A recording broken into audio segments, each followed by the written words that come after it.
राह पे हम चलने लगे। मैं वहाँ अकेले तुम्हारे लिए परेशान हो रही हूँ, तुम यहाँ पार्टी कर रहे हो, मजे करिए अपने शौहर के साथ। मेरा बेटा जेल में, वो भी परदेश में। तुम्हारे लिए, ये तो मैंने आपके लिए रखा था, लेकिन ये डिजर्व तो तुम करती हो। मैं कल आगे बात करता हूँ। तो मेरे बिना मैं यहाँ से नहीं जाऊंगी। कहीं ऐसा नहीं हो ये सब पलट के आपकी औलादों पे आ जाए। मैं एक बात को बार बार दोहराने का आदी नहीं। रोहाम और मलिहा अपनी ज़िंदगी में सेट होते हुए नज़र आ रहे हैं।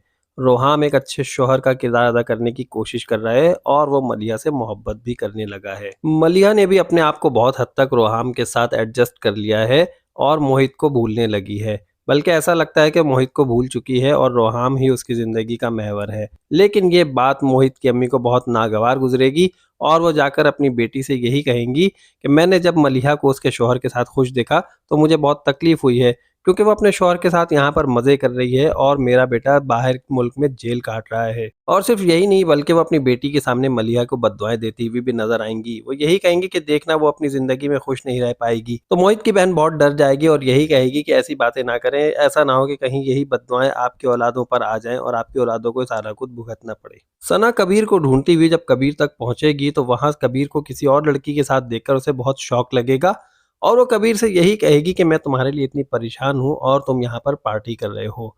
ये सुनकर कबीर जो नशे में धुत होगा वो यही कहेगा कि घर जाकर बात करते हैं, कोई मसला नहीं, तुम घर पहुंचो।